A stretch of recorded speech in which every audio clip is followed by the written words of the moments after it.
Housekeeping video for you guys. So first things first, I'm still installing gear reductions. These are the new solid one-piece gears. These are both new gears, freshly machined from JB Customs, I think it is, Jonathan Boljack. And they're really, really sweet. This first set I've got, and I got them in a day, which is the fastest shipping I've ever had on a gear reduction in my entire life. So that's cool. I can do these now. I can get these pretty reliably, it seems. And this is the secondary gear reduction for most Hondas. It goes in the back case, and it gives you a gear reduction. And it's nice because it's after the clutches. So yeah, it is a little more work to install though. So this is a primary reduction. This is a welded primary. Yep, really nice one though. Very nice shape. Comes with the washer like they should. And I can do those as well. So the reductions I usually stock are 35% primaries. I've got a couple of these in stock, and then the 15% secondary. There are some new 15% there are some new primary reductions coming out that are gonna be like a 40% range. That'll be a new basket, new ring gear, and all new primary. So I'll be testing those soon. Can't wait to try those out. But anyways, I still do install gear reductions. I will not sell you gears. I will not install your gears unless I know they came from like someone good. Because I've had too many sketchy gear reductions people show up with. I'm like, I'm not installing that weld's terrible. So if you're interested in a gear reduction, get with me on the Mud Puppy Q&A Facebook page. Just comment on there, hey Mud Puppy, I want a gear reduction, and I will get a hold of you. Or comment on YouTube. We can go that way too.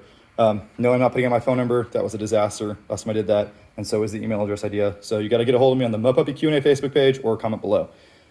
There's too many platforms to monitor. Don't have time for that. Okay, there's that. Also, I can do Talon clutches. I do keep those in stock. So I have a set of Talon clutches in case, someone burns their clutches. Anyways, so I got a lot of stuff in stock, top end kits, all that kind of stuff. So let me know what you need, but mainly I just want to do gear reductions because I can get the bike in and out of here. You show up, I have the gears, I put them in the bike, you leave a couple hours later, you're happy, I'm happy, and I don't have to store your machine in my garage, which not a whole lot of room for that these days because the Beamer goes in here. Everything's in the yard, so I'm gonna go ahead and do one for you. We'll start with the Talon. The Talon's doing great. Said in the last video, it's surprisingly good on the 44s, everything still works. Power steering doesn't love the big tires in the portals, but it still steers okay. Holopol's wet right now, so I didn't test any thick mud, but it had no problem turning them. I suspected some thick mud with some suction. You're gonna have a problem because the tire's a little fat and there's a lot of rubber there, and they do float a little bit on a buggy that's this light, just because it's a 24 on a 44, which is more flotation than a 38 on a 22. But Talon's doing good. No complaints there. Obviously it's slammed so it can fit in the garage. Can-Am took it out Friday night and had it's a couple more real issues with it. The main thing is that it started getting water in the belt. And when I bought this thing, I said, I'm gonna buy the $3,000 warranty. I'm never gonna work on it. So it started getting water in the belt. I noticed I felt some slipping, which means the clutches, weren't happy because there's some moisture in there. So I pulled the drain, which of course it has a nice drain you can get to in the back. A little bit of water came out, not too bad, but something's letting water in the belt box. And that's a problem I've never had on my Can-Ams. The belt boxes have always been very sealed. Other things, not so much, but the belt box has been good on the Can-Ams up until this one. So I called Seminole Power Sports, usually a bunch of good guys up there, got a good one on the phone, good tech, and service writer guy, whatever. He looked it up and he said, yeah, we can replace the gaskets from the back plate to the engine, but this gasket right here is not a warrantyable item. So he's like, do whatever you want, you can bring it in, but if that's the problem, you're on your own for that labor. And so I'm gonna go ahead and pull that off and check that gasket, and if it's not that, obviously it's the back gaskets or the grommets around the bolts that's letting water in. It wasn't very deep and it was letting water in, so I don't think it's the snorkels. I'm obviously going to check all that. But I mean, it was barely up to the maybe the top of the belt box, and I was getting water in the belt. And this kind of just developed, right? It wasn't like that when I first got it. It was 100% watertight. So that's another knock for Can-Am. Also, I noticed riding it around, the more I ride it, the shifter linkage is out of adjustment, just like most Can-Ams. When you go into low range, see where it wants to sit right there? It's because it needs to be adjusted a little bit more to hold it in low. You really want it to sit with some pressure on it. See how that shifting is? Now this transmission does shift better than my other transmission in my 570. This is the 6x6 transmission because it's a 1000 XMR. But I need to adjust that linkage a little bit to make it sure it fully engages low range. That's, unadjusted right there. Not a huge deal, but another quality control thing for Can-Am to improve on because they don't have quality control. So I guess they could just, get it in the first place. But, I needed to clean it anyway, so pulling all the plastics off on a Renegade is kind of stupid. It should be easier. Everything just kind of snaps in with rubber grommets. Like here, one of them flew off. I need to find that sucker. I don't know where it went. Probably under a tire, right? That's where everything always ends up. But no issues as far as electrical stuff on this yet. I mean, obviously it's brand new, but the key switch is still working good. This key, DESS, whatever, mobilizer key system works great. Having 2 drains in the airbox is nice. Let's see what the air filter looks like after a good amount of riding. Really not bad. Inside's very clean. So, I mean, obviously doing high-speed Can-Am stuff, you're gonna get a little bit of splash in there, but really not bad. I did upgrade that airbox seal right there. That's not the stock seal. That's a pretty good thing to do. That's the only upgrade I've really made on this bike, other than wheel spacers in the back for more stability on water wheelies and doing sideways stuff. But yeah, so that's frustrating. I'm kind of pissed off about it, to be honest. The other failure I had was this shock came apart. The bottom keeper broke off. They had to warranty the whole shock. So probably gonna get rid of this. That's 2 major issues, and I paid $3,000 for a warranty, and they won't even look at it until I tear into it first. So, you know, that's just Can-Am for you. They don't stand behind their product at all, and they charge the most money for it. But all things considered, it is the best product, right? Selectable front locker, the power, the suspension, the ground clearance under the center is much better than the 850 high lifters. You can see how the frame is one straight bar going all the way across. That's what you want. The high lifter frame dips down in the middle because of the big belt box in the back. And I hate to say it, it's actually easier to work on than the high lifter because the belt box is facing the side like it should be. It's not behind the motor. So it's definitely still better than my Polaris, but you know. All right, so I pulled the belt box off. Clutches look pretty good, belt looks good. It's pretty clear that the seal was sealing all the way around. I can get it, you can see down there. See, this, it had a good seal. The seal was doing its job. The screws were torqued down appropriately. So where was the water getting in, right? You can see a little bit of mud splattered back there, and it's a little damp down here. You can see that screw right there looks wet around it, so it could just be that simple. I'm not really sure. Unfortunately, I can't just easily, it feels tight though. I can't just easily torque any of them down, right? The pulley is in the way pretty severely to check any of that.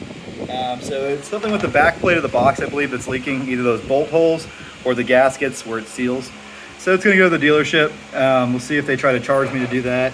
While I'm in here, let me show you how this snorkel's routed. It's annoying, but not as bad as a Polaris. Also, that came off in 1 minute. Just an impact, extension, all those bolts came off. Way easy to get to the belt. To change the belt, obviously you just screw a bolt in this hole, unlike the Polaris. Okay, anyways. So this is the, which one is this? This is belt exhaust right here. It comes out of here, up there, comes up behind that heat shield into a piece of hard plastic pipe, which comes up to here, into this rubber boot, which gets sandwiched along the airbox up to there. It comes up, makes a U, and then it comes back down, and that's where it blows out right there. It blows on this exhaust into this thing to carry the heat out the back, keeps some of the heat away from your leg. The intake's right here, and you can see what it does. It comes out there, goes in a hard plastic piece, goes in a coupler, and then it runs up through this guy right here. That's a hard plastic pipe up to there. So it's a hard plastic pipe from here to where it joins right there. And I've checked all the tension on those clamps and stuff, and they're all tight. So I don't think that's where it's leaking. And then of course your air box is right here. There's your 2 drains, your dirty side and your clean side drain. And then you can see in there your throttle body. So there's a lot going on in this small amount of space, but it's all pretty good. I mean, this is all tight. See, those clamps are tight. That's tight.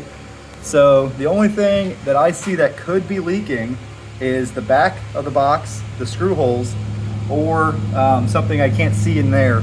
But I paid $3,000 for the warranty on this, so we're gonna let the dealership try to figure it out. If they can't figure it out, I'm gonna make them buy it back because unacceptable. Brand new bike, snorkeled up to here. I can't go in water past this right now. So, and it just started happening. It was fine for a while, so I'm pretty frustrated, to be honest. But you know, that's what owning a Can-Am is about. It's about constant frustration. It's about training your mind to be patient and dealing with frustration. It's doing great. Don't ride it enough, but it's gonna do a Hepfield McCoy trip here soon. Mostly just does jumps around the yard. The Beamer is doing amazing. Took it on a road trip, put like, I don't even know, 1,200 miles on it. Something like that, maybe 1,500 on that road trip. I just cleaned it yesterday, so it's very shiny. But it did great, 35 miles per gallon, which is amazing for a car that do 0 to 60 in 4.1 seconds and a quarter mile in 12.3. So it is by far the best car on the market today, all things considered, right? Performance, comfort, road noise, interior, how modern the updates are, the features it has, performance, everything like that. Best car by far, as long as you don't consider price. A little expensive, but even with price, I think it's still a pretty good deal. Great car. Would I like to have a little more power? Yes, but I don't want to give up any gas mileage, and all the other cars I'd like, the new M3, get like more than 10 miles per gallon less on the highway than this, and I do a lot of highway driving. And I know gas mileage doesn't really matter with a $70,000 car, but when you're doing a 700 mile road trip, it helps your range a lot, and also premium's pretty expensive these days. The one complaint I do have is that it has fake vents on all four corners. That's a fake vent. Same thing up front. That's my one complaint with the car. Gladiator doing really good. Took it out and got it stuck and got water in the carpets, but it dried out well because it's got Jeep carpets and it doesn't smell bad. And I checked all the oils and everything's good. So it is sealed up pretty well, as you'd expect for a new truck. I can put my floor mats back in it. These tires are really good. Yes, I do wish I had a front locker sometimes. The RCVs are holding up. I'm probably going to lift the front another ½ inch. I did put the Fox 2.0 longer travel shocks on the front, just because the Rubicon shocks I had on there were the same travel as stock, and the front was a little bouncy in the whoops at Holopal, so an extra 2 inches of travel makes a difference. But I need more up travel now, so I'm probably going to put like a 1/4 inch spacer in the front and see if that makes a difference. But this thing tows pretty good, and it's pretty good off-road, and the doors come off and it's fun. And when I throw the street tires on it, it gets 22 miles per gallon, and you can pull a trailer pretty far with it. Yes, towing mileage is terrible because it's a V6, but that transmission's awesome, and I've never had the temperatures go up on it at all. So still pretty happy with that little guy, as so far as the only truck that can tow more than 7,000 pounds and actually go off-road in the stock formation, right? Doesn't have painted bumpers that hang down real low or any of the other really dumb things I hate. See, my back bumper is getting a little tore up. It's kind of pushed in this way some. You see where it's kissed right here. So the back bumper is going to get upgraded soon. I don't even remember when I did that, but probably wasn't even me. A lot of people borrow that truck. But yeah, that's pretty much it for the vehicle updates. I'm probably going to get rid of the Can-Am soon and looking at getting something new. Hopefully something new comes out, because there's nothing else that competes with this at all right now. But maybe I'll just finally get a Grizzly and hate it and deal with all the belt drive snorkel issues and stuff. Traffic jams are really frustrating, right? And there's a silver lining in this car. I'm not doing anything. See the green lights? Yes, that's right. We are now in Assistant Plus, which means full stop and go technology. And it's watching the cars on both sides of me, and it's gonna take off again by itself. Look at that. I'm moving. It's astounding. All right, now we're gonna trust it to come to a stop. And it's looking at my eyes with that camera to know that I'm paying attention. And it comes to a stop. 0 miles per hour. Oh, wow.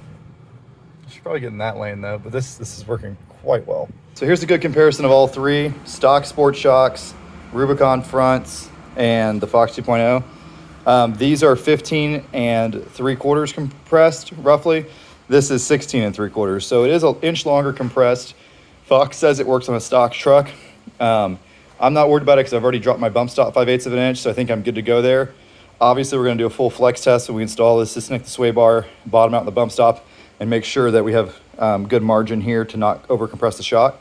Fox says you can run on a stock Jeep, but if you're going to do it, I would double check, because you might need to drop your bump stop a little bit, because an inch longer shock matters. The issue is I ordered these a long time ago, and they were back ordered for months. So I finally just got the second shock in, which is this one.